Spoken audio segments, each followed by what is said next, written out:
종합검진을 받는 사람 80%에게 있다는 혹. 양성이라고 방심하는 사이 혹이 커진다. 질병의 전주고 양성종양의 진실을 밝힌다.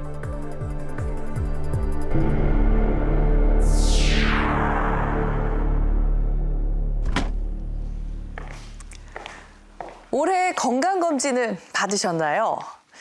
매년 건강검진을 받으러 갈 때면 내 몸엔 이상이 없을까 걱정이 되시죠?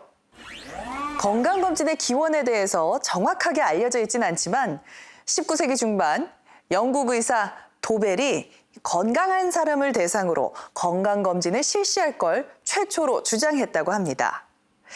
아파야 병원을 찾던 당시로서는 정말 획기적인 생각인 거죠. 실제로 그 개념이 진료에 응용되기 시작한 건 20세기 들어서의 일인데요. 우리나라도 국가 건강검진을 시행한 이후 이 건강검진을 받는 사람들이 점차 늘고 있습니다. 특히 암검진은 2012년에 39.4%에서 2017년 50.4%로 대폭 상승했는데요. 이 암검진이 늘면서 자연스럽게 발생 건수가 증가한 게 있습니다. 바로 양성종양입니다. 이 종양은 우리 몸속에서 비정상적으로 자라난 덩어리를 말하는데요. 암, 그러니까 악성종양이 아닌 양성종양의 종류만도 100여 가지가 넘는다고 합니다. 자, 그러면 양성종양과 악성종양의 차이는 뭐고, 과연 양성종양은 그냥 놔둬도 되는 걸까요? 몸속의 혹은 양성종양과 암인 악성종양으로 구분된다. 그렇다면 양성과 악성종양은 어떻게 구별할까? 양성종양은 성장 속도가 느린 반면 악성종양은 빨리 자란다. 그리고 악성종양은 경계가 불분명하고 다른 장기로 전이되는 경우가 흔하다.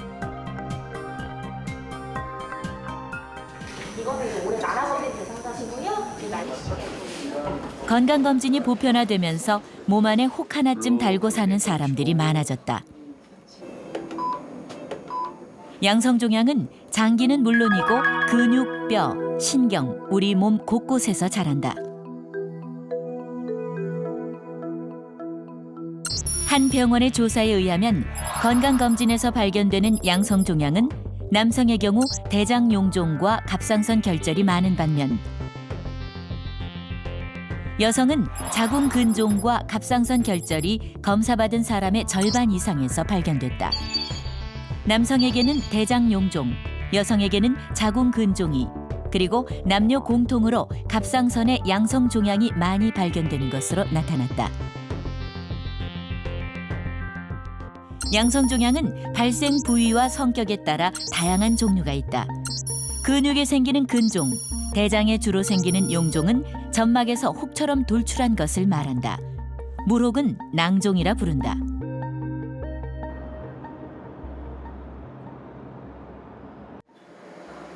이른 아침부터 수술을 기다리고 있는 강지연 씨. 겉보기에도 그녀 목 한쪽엔 꽤 커 보이는 갑상선 종양이 있다. 한 8년 전쯤이었는데 그게 이게 너무 커지거나 아파지면 오세요 그러시더라고요. 기간이 조금씩 지나가다 보니까 이게 너무 커졌다는 생각을 잘 못한 거예요. 조금씩 커지다 보니까 처음에는 6cm 정도 됐었는데 지금 한 9cm 정도 됐거든요. 특별한 증상도 없이 조금씩 커지다 보니 어느덧 혹은 9cm가 됐다. 평소에 불편함은 없었을까? 그럼 이름을 기도를 살짝 누르고 있는 것 같아요. 그래서 이제 막 많이 불편하진 않지만 가끔 이제 누워서 숨 쉬거나 그럴 때는 오른쪽 갑상선 종양 때문에 기도는 왼쪽으로 쏠려 있다. 지연 씨의 갑상선 종양은 크기도 크지만 여포성 종양으로 밝혀졌다. 세친 검사에서는 이 여포 종양에 대해서 암인지 그냥 양성선종인지 구분을 못합니다. 그렇기 때문에 우리가 진단적으로 수술을 하는 거죠. 진단적 절제술을 하는 겁니다. 그렇게 최종 조직 검사, 정밀 조직 검사를 해봐야지만 이게 어떤 것인지 알 수 있어요. 여포성 종양은 갑상선 절제 후 조직 검사를 통해 양성, 악성을 구별할 수 있다. 조직 검사에서 많게는 30%가 암으로 판별된다. 여포성 종양은 여포성 선종하고 여포암으로 나눠지죠. 그게 근데 여포암이 무서운 거죠. 여포성 선종으로 나올 확률이 70% 정도, 여포암으로 나올 확률이 15에서 30% 정도. 근데 여포암이 나오는 경우 혈관 침범이 광범위한 경우는 굉장히 이게 진행이 빠릅니다. 갑상선 여포암은 혈액을 통해 몸 전체로 퍼져나가기 때문에 폐나 뼈로 전이되거나 뇌까지 전이되는 위험한 경우도 있다. 반면 갑상선암의 90%를 차지하는 유두암은 주로 전이되는 부위가 주변 림프절이다. 진행 속도가 느려 착한 암으로 통한다. 일반적으로 갑상선 결절의 5에서 10%가 암으로 발전한다. 문제는 어떤 종류의 암이냐는 것. 갑상선 종양을 알고도 방치해서는 안 되는 이유다. 여포암으로 진단을 받고 오신 분들 보면 거기가 전이가 돼 있어요. 이미. 그다음 항암을 한다던가 방사선 치료를 한다던가 굉장히 치료가 복잡해지죠. 예후도 굉장히 좋지는 않습니다. 정인 씨가 자궁 근종이 있다는 걸 확인한 건 4년 전이었다. 그동안 별다른 증상은 없었을까? 그동안에는 증상이 없었거든요. 비추기도 일정했고 그다음 하는 기간도 똑같았거든요. 전에랑. 올해부터 증상이 있었어요. 갑자기. 생리량이 갑자기. 그게 제일 컸던 것 같아요. 자궁 근종이 모두 증상을 동반하는 것은 아니다. 증상이 없다 보니 9.8kg의 거대한 종양으로 병원을 찾은 환자도 있다. 젊은 여성인데 그냥 똥배 나온 걸로 생각을 하셔가지고 아, 왜 내가 자꾸 살이 찌지? 그런데 그분은 그 근종 자체가 장막하 근종이었기 때문에 별 증상은 없으셨거든요. 그러니까 생리통이나 월경 가다라는 그런 증상이 없었다. 그렇기 때문에 본인은 몰랐다라고 얘기를 하시는데 배가 계속 불러오는 거, 배에서 종괴가 만져지는 거, 똥배가 아니고 종괴이거든요. 그런 경우는 굉장히 많이 안타깝죠. 남성에게 가장 많이 발견되는 양성 종양인 대장 용종은 대장 내시경을 통해 확인할 수 있다. 아무것도 없습니다. 아버님이 아마 7년 전에 직장암 판정을 받으셔가지고 저도 바로 그 다음 달인가 아마 내시경 건강검진을 하게 된 거예요. 여기서 작은 용종이 몇 개 보이네요. 지금 나오는 겸자의 굵기가 3mm 정도 돼서 5mm 미만의 용종은 겸자를 사용해서 제거를 하고 5mm가 커지는 거는 올가미를 사용해서 제거하게 되는데 용종 제거 방법은 크기에 따라 올가미를 사용할지 겸자를 사용할지 결정하게 된다. 발견된 용종은 대부분 그 자리에서 제거한다. 대장 용종은 악성과 양성을 어떻게 구분할까? 일단은 크기가 클수록 1.5cm 이상 될수록 암이 될 수 있는 가능성이 커지게 되는데 대부분의 그 기준에서는 1cm를 기준으로 해서 시술할 때 조금 더 주의를 하게 됩니다. 모양으로 봤을 때 크기와 더불어서 평평한 모양으로 생기는 용종들이 조금 더 악성의 가능성이 높습니다. 서태식 씨는 작은 용종까지 합쳐 11개의 용종을 떼어냈다. 이렇게 대장 용종이 많이 생기는 이유는 뭘까? 유전적으로는 가족성 용종증이라고 하는 질병이 있는데 일반 대중에는 해당하지 않고 일반적으로는 생활 습관과 연결됐다고 보시는 것이 가장 좋을 것 같습니다. 생활 습관이라고 하면 담배, 음주, 그리고 고지방식이, 그리고 훈제가 된 음식들을 많이 섭취하시는 분들 문제이실 거고 거기다가 더불어서 비만이 있으신 분들도 더 용종이 더 잘 생긴다고 할 수 있겠습니다. 검사 다음 날 서태식 씨를 만난 곳은 족구장이었다. 그는 주 3회 족구를 하고 매일 한강변을 꾸준히 걸어왔다. 문제는 흡연. 1년 8개월 정도 이제 금연을 했었는데 올 상반기 때부터 뭐 업무적인 스트레스 여러 가지 이런 게 되다 보니까 이제 담배를 이제 한두 가지 피다가 언제든지 끊을 수 있다. 지금도 그런 생각 가지고 있는데요. 그런 마음은 버려야 될 것 같아요.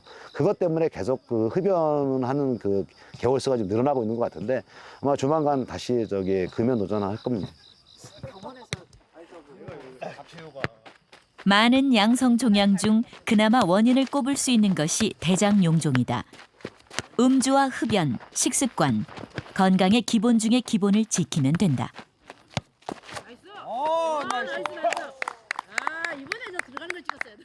하다 보니 스트레스가 좀 풀리세요? 많이 풀리죠. 이거 하면 아무 생각 없습니다. 자신의 경험 때문에 서태식 씨는 대장 내시경 전도사가 됐다. 대장 쪽은 사실 이제 30 후보 40대 분들은 대장에 대한 중요성을 많이 알아야 된다고. 우리는 특별히 해야 될 가족력이 있어갖고. 그러니까 예, 몇 년 전에 선종 뛰어낸 적이 있습니다. 어디가 안 좋으셔가지고? 대장 쪽에서. 저희는 이제 가족력이 형이 이제 대장암으로 가고 나서 그쪽으로 신경을 좀 많이 쓰는 편이라서 매년 이제 하고 있죠, 지금은 이제. 뭐 하면 또 한 2개, 3개 뭐. 이제 그 정도인데 그래도 내가 불안하니까 일단은 아니라는 걸 알고 하면은 그런 마음 가지고 있으면 마음 편하잖아요. 그래서 이제 계속 저는 하게 된 거죠. 열심히 운동하자. 열심히 운동하자. 남자 같은 경우에 가족력이 없고 생활 습관에 큰 문제가 없다면 45세 그리고 여성분 같은 경우에는 55세 이전에는 반드시 대장 내시경을 받고 무엇보다도 대장 내시경 검사는 용종이 있는데도 발견하지 못할 확률이 30% 정도 되기 때문에 주기적인 추적 관찰이 가장 중요하기 때문에 그런 검사를 한 번 받았다고 해서 끝내지 마시고 주기적으로 받으시는 것이 가장 중요하겠습니다.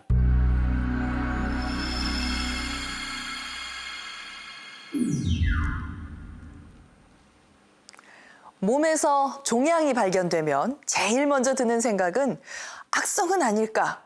양성이라면 악성으로 변하지 않을까? 이런 걱정들이 앞설 겁니다. 악성 종양인 암에 관한 가장 오래된 기록은 기원전 1600년 이집트 파피루스에서 발견된 유방암에 대한 기록인데요. 이처럼 암은 인류의 역사와 함께 해오면서 지금까지도 인류를 위협하는 공포의 대상입니다. 1689년 네덜란드의 클라라 자콥이라는 여인을 그린 그림인데요. 17세기 사람들이 암에 대해서 어떻게 생각했는지를 알 수 있는 그림입니다. 이때만 해도 종양은 떼어버리면 된다고 생각했는데요. 다행히 양성 종양은 크기가 크지 않으면 그대로 두는 것들이 많습니다. 그런데 이 호르몬 분비에 영향을 미쳐서 우리 몸의 균형을 무너뜨리게 하는 종양도 있습니다. 이 경우에는 어떻게 치료하고 관리해야 할까요?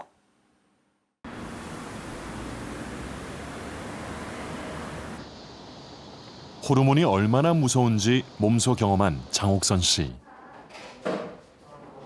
꽤 오랫동안 무슨 병인지도 모르는 증상으로 지옥과 같은 날들을 보내야 했다. 몸이 말을 안 듣는 거예요. 안 움직여지는 거예요. 어떨 때는 이쪽이 그러고 또 어떨 때는 이쪽이 안 움직여지고 그러는 거예요. 응급실 갈 때는 이제 막차를 탄 거지. 마지막까지 거의 온 거죠. 그렇게 막 마비 증상이 오고 막 그러니까 이제 저는 이제 중풍으로 생각을 했죠. 온몸이 굳어져 의식은 있어도 마음대로 움직이지 못해 응급실을 찾는 일이 잦았다. 혈중 포도당 수치가 떨어져서 나타나는 저혈당증 때문이었다. 저혈당증의 원인은 췌장의 양성 종양인 인슐린 종이었다.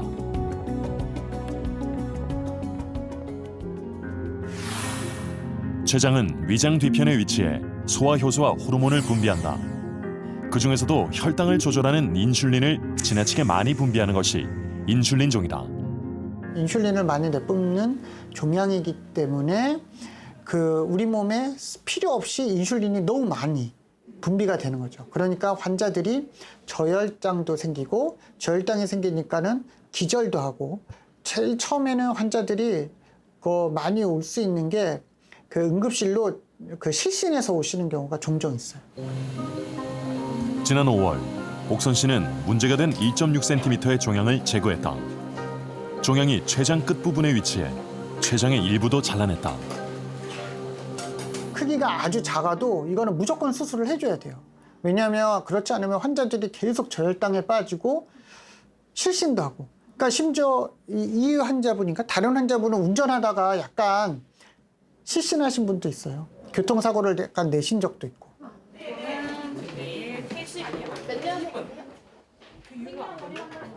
네, 안녕하세요. 앉으세요. 췌장의 일부를 잘라냈기 때문에 이번엔 반대로 인슐린 치료가 필요하다. 일단 오늘 검사 결과를 보면요. 저번보다 혈당이 조금 올라가긴 했어요. 어떤 질환이든 간에 췌장의 이제 뒷부분을 잘라내게 되면은 그 부분에 인슐린을 분비하는 세포들이 몰려있기 때문에 특히나 그 세포들이 많이 이제 없어지게 되니까 당뇨가 많이 생깁니다. 네, 많이 생기고 꼭 뒤쪽이 아니라 앞쪽을 잘라내는 분들도 결국에는 당뇨가 많이 생기는데 뒤쪽이 조금 더 빨리 좀 더 취약하다라고 보시면 될 것 같고요. 그래서 관리하는 방법은 그냥 2형 당뇨 있는 분들이랑 비슷하다라고 생각하시고 2형 당뇨에서 관리하듯이 혈당 관리 하시면 됩니다. 부신에 생긴 양성 종양 중 호르몬과 관련된 건 고혈압 증상을 보이는 것이 많다. 혈압약 먹기 전에 얼마 정도 180이셨죠? 이 쿠싱 신드롬이라는 게 혈압이 높은 게 특징이에요. 부신을 제거하게 되면 또 정상적으로 조금씩 돌아옵니다. 쿠싱 증후군으로 수술을 앞둔 정경숙 씨. 그녀는 생소한 이 병을 어떻게 알게 된 걸까? 다리가 이렇게 많이 부어가지고 맨 처음에 하지정맥인 줄 알았거든요. 그래서 가서 초음발 검사 받았는데 하지정맥은 아니라 그래가지고 그다음에 이제 몸 붓는 거니까 또 여기 갑상선 쪽으로도 문제 있을 거라 그래가지고 가서 초음발 받았는데 그것도 정상이라고 그러더라고요. 그러고 나서 이제 주변 분들이 그러면 신장 쪽 검사를 받아봐라. 정확히 보려면 CT 촬영하는 게 낫다 그래가지고 CT 촬영하면서 부신 쪽 거기 종양 있는 걸 알게 됐어요. 안 없어져요. 한 달이 다 돼가도. 이런 거는 이제 피부 보면서 그래서 이건 좀 약한 편이고 어떨 때 막 이만큼씩 멍이 들어요. 살짝만 묻혀도 평소에는 멍이 한 2, 3mm면 빠졌는데 뭐 일주일 넘게 가고 열흘도 가고 그러더라고요. 이런 식으로. 그런 식으로. 튼살이라고 그래가지고 이상하다 했거든요. 네. 근데 교수님 말씀으로는 이게 그 전형적인 증상 중에 하나라고 이렇게 그러더라고요. 튼살이 나타난 지는 얼마나 된 거예요? 이것도 한 반년 정도 넘었어요. 수술 잘 받을게요. 진짜 안 잡혀. 그나마 그래도 많이 빠진 거야. 그러니까 종아리가 2개인 것 같아. 10kg. 많이 늘었죠. 1년 사이에 10kg 넘게 늘고 막 그런 식이었으니까요.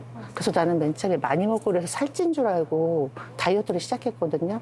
그래서 한 3개월에 14kg인가를 뺐는데 그래도 붓는 것도 여전하고 멍도 잘 들고 계속 좀 이상해가지고 그리고 나서 이제 병원에 간 거예요. 쿠싱 증후군은 부신에 생긴 양성 종양으로 인해 코르티솔 호르몬이 많이 분비돼 나타나는 질환이다.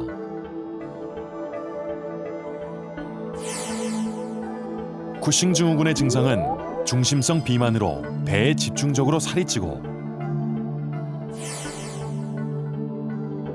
팔다리는 가늘어지며 피부가 얇아져 쉽게 멍이 들고 상처가 생기면 잘 낫지 않는다.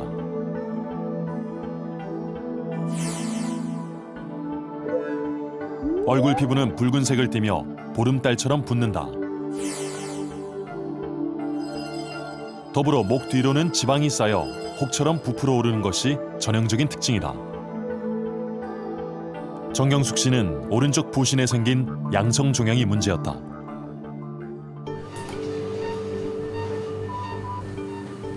부신 수술은 오른쪽을 제거하는 것이 왼쪽보다 까다롭다. 오른쪽으론 간과 대정맥이 지나고 있어 부신을 대정맥과 분리하는 것이 중요하다. 한쪽 부신이 남아있지만 당분간 호르몬 약을 복용해야 한다. 쿠싱 증후군은 이 스테로이드이 너무 과량 나오다 보니까 반대쪽 기능이 떨어져 있는 거예요. 기능을 안 해도 되게 얘네들이 가만히 이렇게 동면에 빠져버리는 거죠. 얘네들이 너무 열심히 일을 하다 보니까. 근데 이걸 떼버리게 되면 이 동면에서 깨어나는데 시간이 좀 걸려요. 그게 6개월에서 1년 6개월 정도 걸려요. 1년이라는 분도 계시고 1년 6개월이라는 분도 계세요. 그건 뭐 환자마다 케이스 바이 케이스입니다. 그래서 상당히 오랫동안 스테로이드를 약으로 먹는 약이 있습니다.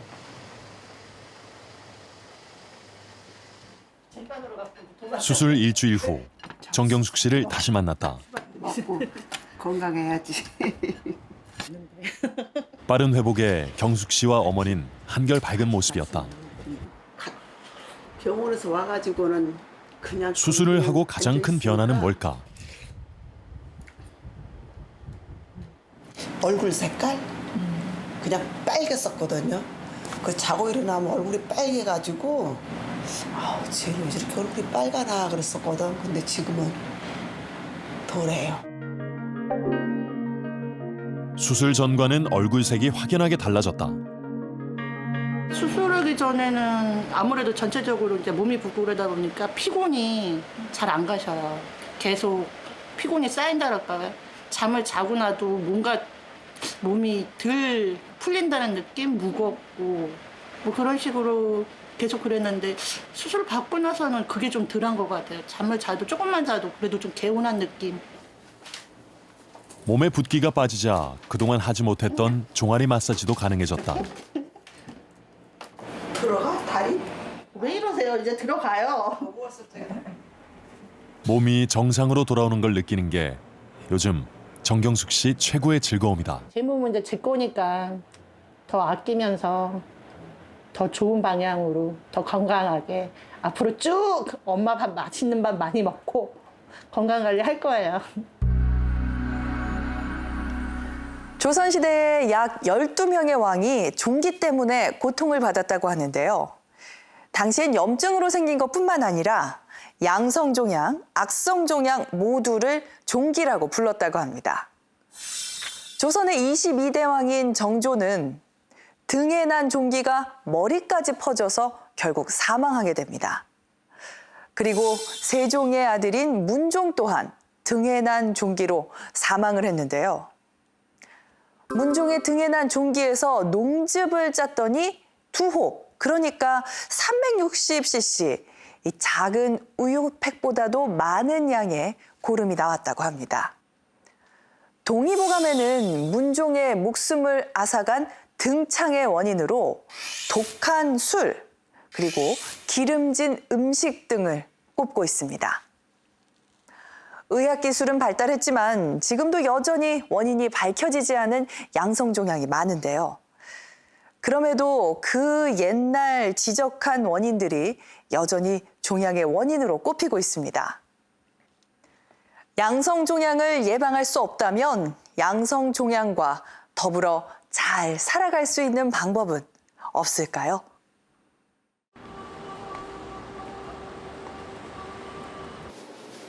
이 년 전 갑상선 암 수술을 받았던 성진용 씨. 잘 지내셨죠? 네. 흉터도 많이 좋아지셨고 지금 만져봤을 때도 특별히 문제가 될 만한 건 없어 보입니다. 윤지섭 교수를 찾았을 때는 이미 종양이 20cm를 넘었을 때였다. 종양을 처음 발견했을 때는 5cm였던 것이 6개월 만에 갑자기 커졌다. 지금 이 환자분처럼 짧은 시간 사이에 종양의 크기가 확 커지는 경우에는 암을 의심을 해야 돼요. 왜냐하면 이렇게 육종 같은 경우에는 암의 증식 속도가 굉장히 빠릅니다. 이렇게 암이 빨리 성장하는 경우에는 환자분 본인이 느끼기에도 짧은 시간 사이에 크기가 2배 이상 커지는 걸 알 수가 있게 되는 거죠. 피검사, 그리고 갑상선 초음파, 목 CT 촬영, 정기적인 검사는 꼭 받으셔야 되는 겁니다. 1년 만에 정기검진도 무사히 끝났다.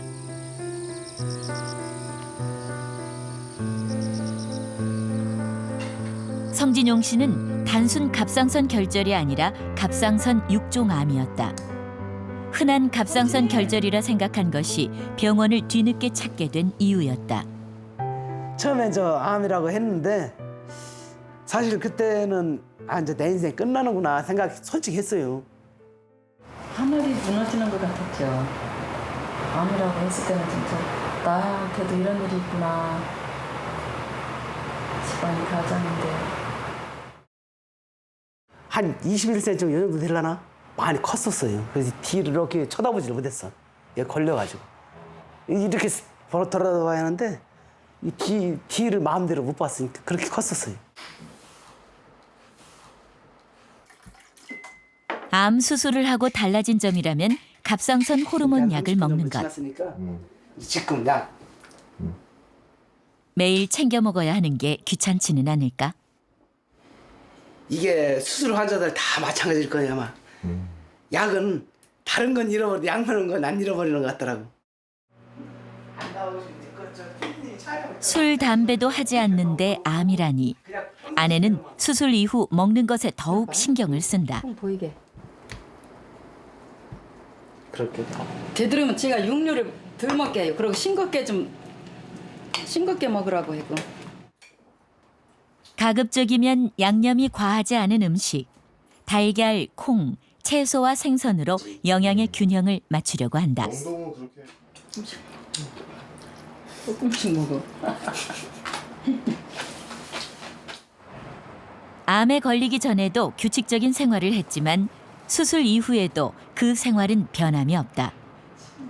아침 스트레칭과 걷기는 빼놓지 않고 하는 일과다. 매일 하죠. 내가 저녁 한 9시 반쯤 잠들어가지고 새벽 3시 40분에서 4시 사이 일어나서 요거를 이 똑같은 그 반복하는 거를 거의 1시간 동안 해요. 그에게 암은 어떤 증상도 없이 불쑥 찾아온 불청객이었다. 오직 대비할 수 있는 건 건강한 일상밖에 없다는 교훈을 남겼다.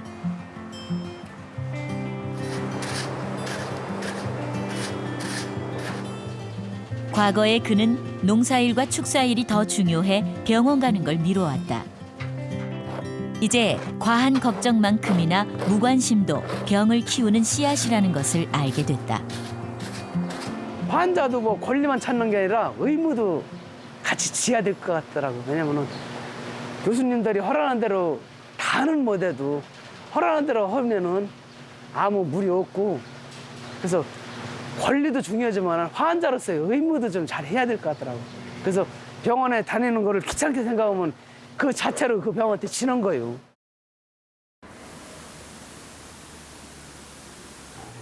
양성 종양은 별다른 치료를 하지 않고 추적 관찰하는 경우가 많다.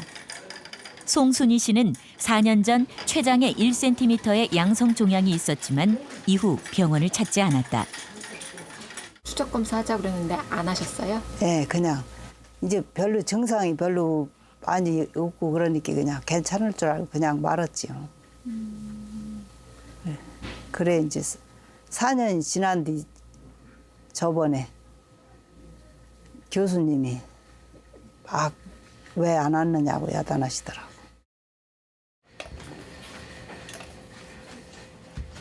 그러다 최근 소화가 되지 않아 다시 병원을 찾게 됐다. 췌장의 문제라고는 생각지도 못했다. 밥 먹고 나면은 계속 조금씩 배가 이상하더라고. 그래서 그냥 찜질팩 같은 거 올려놓고 이게 따뜻하게 한 30분 있으면 조금 괜찮아지고 계속 그러다가 침 맞아 보면 또 침 맞고 나면 조금 괜찮은 것 같고 그렇더라고. 그래서 그냥 장 쪽이 안 좋은 줄 알았지. 장 쪽에 이상이 있나 보다 그러고선. 췌장은 위장의 뒤편에 위치해 위와 12지장이 연결된 C자 모양의 공간에 췌장의 머리 부분이 끼어 있는 형태다. 길이 15cm로 소화 효소를 배출시켜 소화를 돕고 호르몬을 분비해 혈당을 조절하는 역할을 한다. 췌장 안에는 분비된 소화 요소를 12지장으로 연결시켜주는 통로인 췌관이 있다. 췌관 안에 물 혹인 낭종이 자라는 것을 췌관 내 유두상 점액 종양이라 부른다. 끈적한 점액을 만드는 것으로 악성일 때가 있다. 췌관에 분지에 생길 때도 있는데 이 같은 경우에는 대부분 양성이다. 송순희 씨는 4년 전 1cm였던 혹이 3.2cm로 커지고 췌관이 늘어나 있는 상태였다. 이 환자는 이제 췌장 관내 유두상 종양이라 그래가지고요.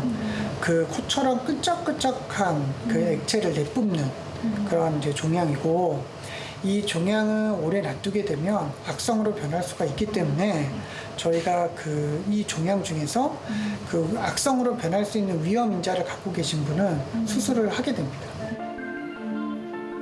수술로 췌장을 절제하게 되면 인슐린과 소화 효소가 나오지 않게 돼 당뇨나 소화 장애가 생기게 된다.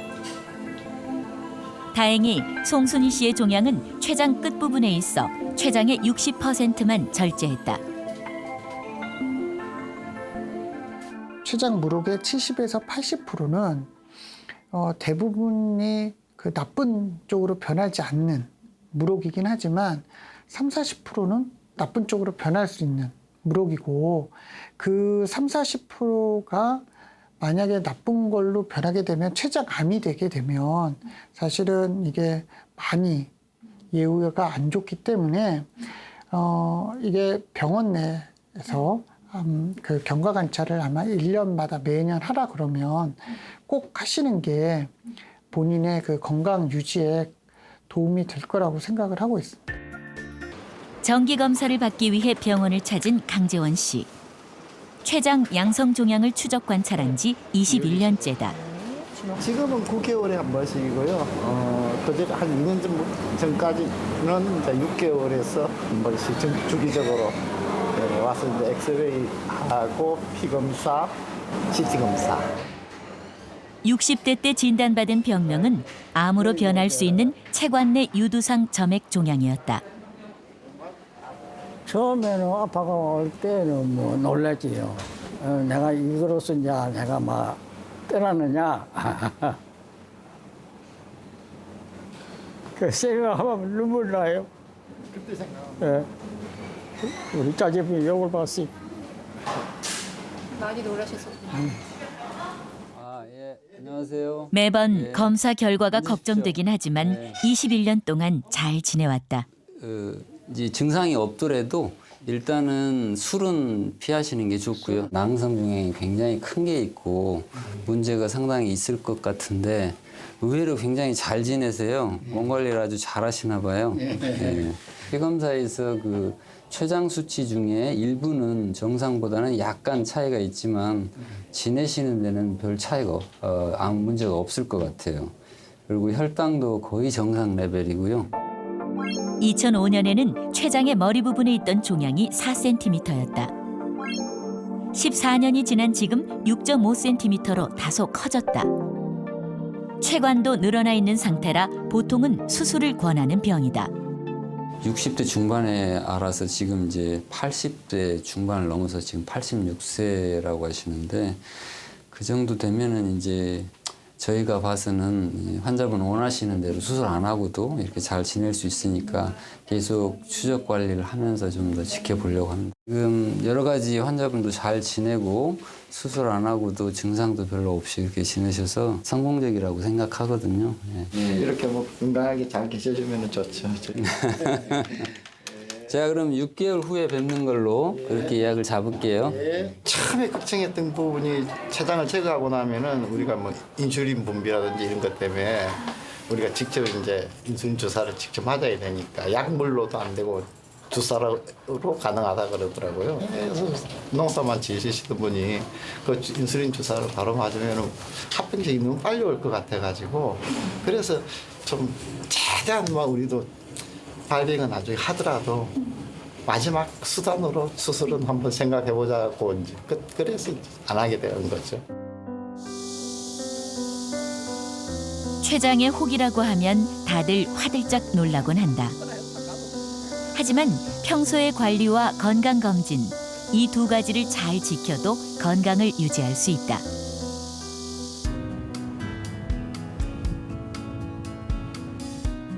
강재원 씨가 사는 곳은 멀리 통영에서도 1시간을 배를 타고 가야 하는 욕지도다.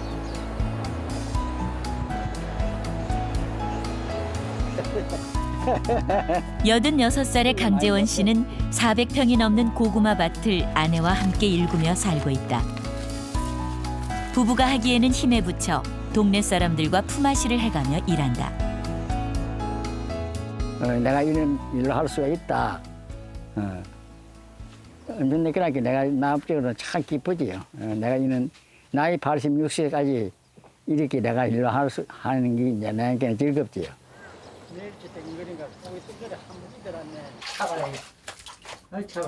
췌장 종양을 그때 떼어냈더라면 어땠을까 상상해보기도 한다.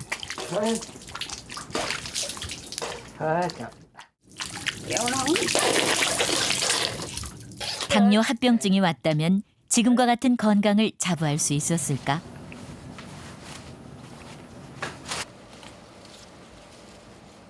섬 생활을 하다 보니 먹거리 대부분은 섬에서 나는 채소와 생선이다.